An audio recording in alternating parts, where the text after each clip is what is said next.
ఈ వీడియో చూసే ముందు మిగతా 20 పార్ట్స్ చూసి అప్పుడు ఈ వీడియో చూడండి. మీకు ఈ కథ పూర్తిగా అర్థమవుతుంది.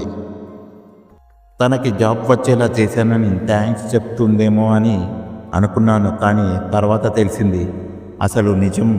ఇందు వాళ్ళ ఇంట్లో అర్జున్తో పెళ్ళికి ఒప్పుకోలేదు. అందుకే ఇద్దరం పారిపోయి పెళ్లి చేసుకుందామని చెప్పింది.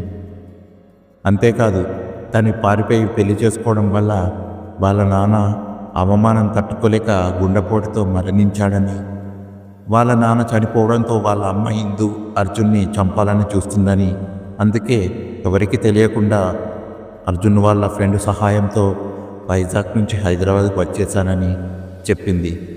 మరి ఒకవేళ మీరు ఇక్కడున్న సంగతి మీ అమ్మకు తెలిస్తే అని అడిగాను. ఇందు వాళ్ళ అమ్మ గురించి, మా అమ్మ పెద్ద రాక్షసి, మా అమ్మ గురించి నీకు తెలియదు. మేము ఇక్కడ ఉన్నామని తనకు తెలిస్తే ఖచ్చితంగా మమ్మల్ని చంపేస్తుంది. నాకు ఏమైనా పర్వాలేదు, కానీ అర్జున్కి పిల్లలకు ఏమీ అవ్వకూడదు అని చెప్పింది. థ్యాంక్ యూ అశ్విన్, నీ వల్లే నేను అర్జున్ ఒకటయ్యాను. నువ్వు సహాయం చేసి ఉండకపోతే అర్జున్ నాకు దక్కేవాడు కాదు. చాలా థ్యాంక్స్ అని పదే పదే నాకు థ్యాంక్స్ చెప్పింది. ఇందు థ్యాంక్స్ చెప్పిన ప్రతిసారి నాలో ఏదో తెలియని ద్వేషం. అసలు ఆ రోజు ఇందు అర్జున్కి ప్రపోజ్ చేయడానికి నాతో పిలిపించింది అని తెలిస్తే అప్పుడే వాడిని రాకుండా చేసేవాడిని, కానీ ఏం లాభం? అంతా నా వల్లే జరిగింది. వాళ్ళు కలవడానికి నేనే ముఖ్య కారణమయ్యాను.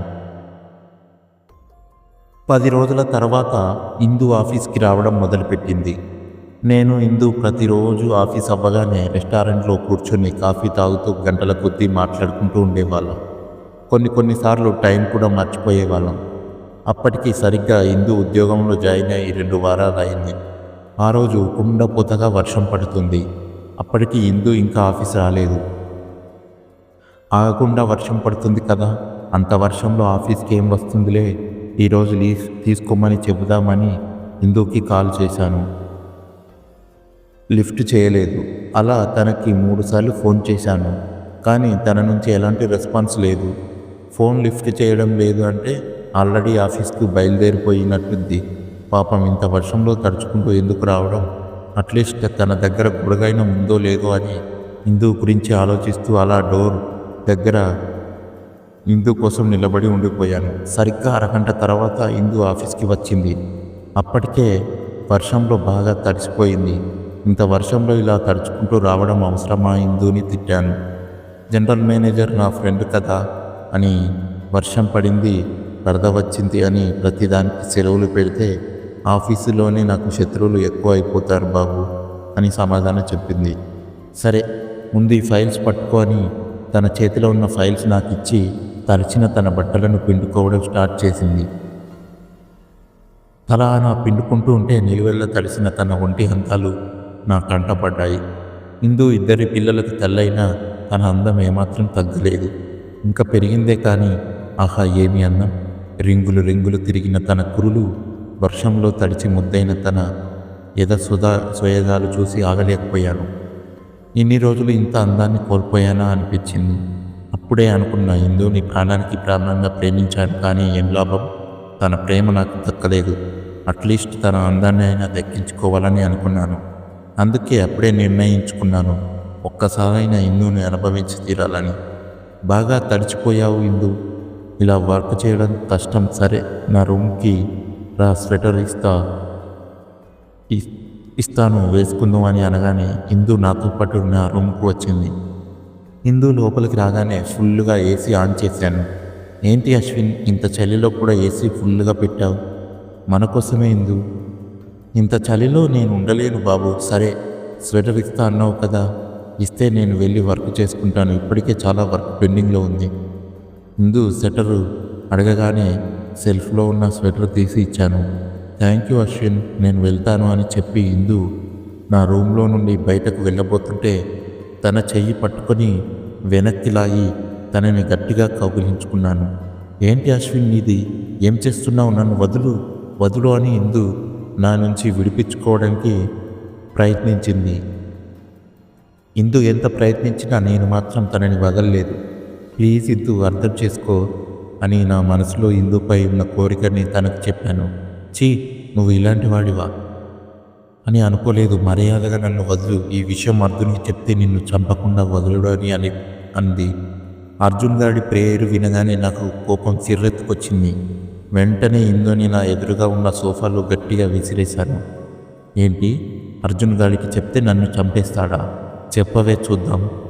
వాడో నేనో తెలుసుకుంటాం. అర్జున్ ఎంత మోసగాడో నీకేం తెలిసే? వాడు ఎంత నీచుడో వాడి దగ్గర మోసపోయిన నాకు తెలుసు. ఇప్పుడే చెప్తున్నా విను. ఇందు, నువ్వు నాకు లొంగిపోయి నీ అందాన్ని నాకు అర్పించు. లేదా మీరు హైదరాబాద్లో ఉన్నారని వైజాగ్లో ఉన్న మీ అమ్మకి చెబుతాను అని. అప్పుడు నీకు నీ అర్జున్ ఉండడు. వాడితో పాటు నీ కన్న పిల్లలిద్దరూ కూడా ఉండరు. ఆలోచించుకో ఇందు. నీకు 10 రోజులు టైం ఇస్తున్నా. నువ్వు నాకు లొంగిపోయి నాతో పడుకుంటావా? సరే, లేదా నీ చేతులారా నీ కుటుంబాన్ని నాశనం చేసుకున్నావు దానివవుతావు. బాగా ఆలోచించుకో అని నా రూమ్లో నుంచి బయటకు వెళ్ళిపోయాను. ఇందు అక్కడే ఏడుస్తూ ఉండిపోయింది.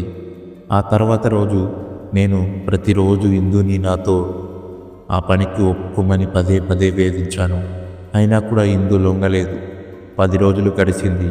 ఒకరోజు ఫైల్స్ చెక్ చేయాలని చెప్పి ఇందుని నా రూమ్లోకి వచ్చేలా చేశాను. ఇందు లోపలికి రాగానే వెంటనే నా రూమ్ లాక్ చేసి ఒక్కసారిగా తన మీద పడిపోయి బలవంతం చేశాను. అయినా కూడా తను నాకు లొంగలేదు. నన్ను తోసేసి అక్కడి నుంచి పారిపోయింది. అంతే. ఆ మరుసటి రోజు నుంచి ఇందు ఆఫీస్కి రావడం మానేసింది. తన ఫోన్ కూడా స్విచ్ ఆఫ్. అంతే. అంతకు మించి నాకేమీ తెలియదు. ఇందుని నువ్వే చంపేసి ఇప్పుడు ఎలా తప్పించుకోవాలో తెలియక పిచ్చి పిచ్చి కథలు చెప్తున్నావారా అని రోహిత్ అన్నాడు. లేదు, దయచేసి నన్ను నమ్మండి. ఇందు చనిపోయిందనే విషయం మీరు చెప్పేంత వరకు నాకు తెలియదు. మరి ఇందు ఎలా చనిపోయిందో నీకు తెలుసు కదా అని నిన్ను అడిగితే తెలుసు అని చెప్పావు. మీరే వచ్చాను స్వయంగా ఎలా చనిపోయిందో తెలుసు కదా అని అడగగానే మీకు నా మీద అనుమానం రాకుండా ఉండాలని తెలుసు అని చెప్పాను. మరి ఇందుని వాళ్ళ అమ్మే చంపేసిందని అంత ఖచ్చితంగా ఎలా చెప్పగలిగావు? ఖచ్చితంగా చెప్పగలను. ఎందుకంటే నేను ఇందుని బలవంతం చేసిన మరుసటి రోజు నుంచి ఇందు ఆఫీస్కి రావడం మానేసింది. నా గురించి అర్జున్కి చెప్తుందేమో అని నాకు చాలా భయం వేసింది. ఇందు ఒకవేళ అర్జున్కి నా గురించి చెప్తే అర్జున్ ఖచ్చితంగా నా కోసం ఆఫీస్కి వస్తాడు. నేను చేసిన పని వల్ల ఇక్కడే నాతో గొడవ పెట్టుకుంటాడు. అలా చేస్తే ఆఫీసులో నా పరువు మొత్తం పోతుంది. అది జరగకుండా ఉండాలంటే వాళ్ళని ఎలా అయినా డైవర్ట్ చేయాలి. అప్పుడే నాకు ఒక ఆలోచన తట్టింది. ఇందుకి వాళ్ళ అమ్మకి గొడవలు ఉన్నాయి కాబట్టి ఇందు హైదరాబాద్లో ఉందని వాళ్ళ అమ్మకి చెప్తే వాళ్ళకి గొడవలు అవుతాయి. ఆ గొడవలో నా విషయాన్ని అంతగా పట్టించుకోరు అని అనిపించింది. అందుకే ఉన్న పలంగా వైజాగ్కి వెళ్ళి వాళ్ళ అమ్మగారిని కలిసి జరిగింది మొత్తం చెప్పి ఇందు అడ్రస్ ఇచ్చేసి వచ్చాను. ఇందు వాళ్ళ అమ్మగారు నాకు చాలా క్లోజ్. నేను హిందూ కాలేజ్ చదువుకునే టైంలో వాళ్ళ ఇంటికి నేను చాలాసార్లు వెళ్ళాను. నేనంటే వాళ్ళ అమ్మగారికి చాలా అభిమానం. అందుకే నేను లేనిపోనివన్నీ అర్జున్ మీద కల్పించి చెప్పి అర్జున్ మీద ఆమెకు మరింత కోపం పెంచేలా చేశాను. రోహిత్, హైదరాబాద్లో ఇందు ఉండే అడ్రస్ నీకెలా తెలుసు? ఇందు వాళ్ళ ఇంటికి రమ్మని నన్ను చాలాసార్లు ఇన్వైట్ చేసింది. కానీ అక్కడికి వెళ్తే అర్జున్ గారి మొహం చూడాల్సి వస్తుంది. అందుకే ఇందు నన్ను ఎన్నిసార్లు ఇన్వైట్ చేసినా వాళ్ళ ఇంటికి వెళ్ళలేదు. కానీ నేను వైజాగ్ వెళ్ళే ముందు ఇందు ఎక్కడ ఉందో వాళ్ళ అమ్మగారికి ఖచ్చితంగా అడ్రస్ చెప్పాలి. ఇందు జాబ్ అప్లై చేసినప్పుడు తీసుకొని వచ్చిన రెజ్యూమ్ మా ఆఫీస్లోనే ఉంది. దానిలో ఇందు అడ్రస్ ఉంది. ఆ అడ్రస్ నేను ఇందు వాళ్ళ అమ్మగారికి చెప్పాను. అంతే. దయచేసి నన్ను నమ్మండి.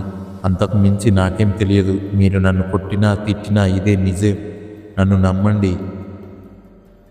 రే గౌతమ్, వీడు నిజమే చెప్తున్నాడంటావా అన్నాడు రోహిత్.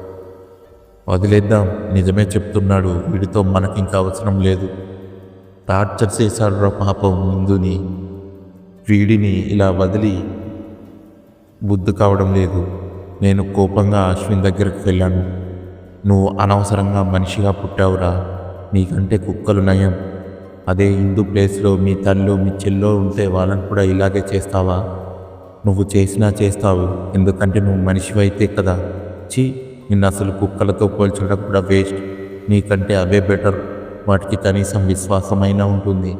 నీలాంటి డాష్ కొడుకులకు ఉన్నంతకాలం మన దేశంలో ఆడవారికి రక్షణ లేదురా. నిన్ను ఇలాగే వదిలేస్తే వేరే వాళ్ళని కూడా ఇలాగే చిత్రవద చేస్తావు. ప్లీజ్ ప్లీజ్ నన్ను దయచేసి వదిలేయండి. బుద్ధి గడ్డి తిని ఇలా చేశాను. ఇంకెప్పుడు ఎవరి జోలికి వెళ్ళను. నన్నేం చేయకండి. సరే వదిలేస్తున్నా, పారిపో అని అశ్విన్కి కట్లు విప్పేసి గౌతమ్ చెప్పాడు. నేను అలా చెప్పిన వెంటనే అశ్విన్ అక్కడి నుంచి ఫాస్ట్గా పారిపోయాడు. రోహిత్, ఈ నీకేమైనా పిచ్చా? ఇందుకు నరకం చూపించాడ్రా వాడు. వాడిని అలా వదిలేశావేంటి? వదిలేయకుండా ఏం చేయమంటావు? వాడిని ఇప్పుడు కోపంలో మనం ఏదైనా చేస్తే పోలీస్ కేసు అది ఇది అలా లేనిపోని తలనొప్పి. అప్పుడు ఇందుని ఎవడు చంపాడో ఎలా కనిపెడతావు? నువ్వేం వర్రీ అవ్వకు. వాడు మాట్లాడింది మొత్తం రికార్డ్ చేశాను. హిందూని ఎవరు చంపారో కనిపెట్టిన తర్వాత రికార్డ్ చేసింది పోలీసులకు వినిపించే వాడు జైల్లో వెళ్ళేలాగా చేద్దాం. అప్పటి వరకు దయచేసి సైలెంట్గా ఉండు. సరే, మరి నెక్స్ట్ ఏంటి? నెక్స్ట్ వైజాగ్లో ఉన్న హిందూ వాళ్ళ అమ్మ దగ్గరికి వెళ్దాం. హిందూని ఆమె చంపేసింది ఉంటావా? ఏమో, నిజమైతే వెళ్దాం.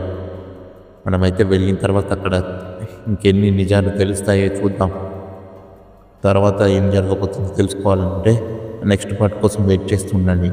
ఈ వీడియో మీకు నచ్చినట్లయితే లైక్ చేసి మీకు ఏమనిపించిందో కామెంట్ రూపంలో తెలియజేయండి. అలాగే మరిన్ని వీడియోల కోసం మన ఛానల్ని సబ్స్క్రైబ్ చేసుకోండి. Thank you for watching our videos. Please do subscribe.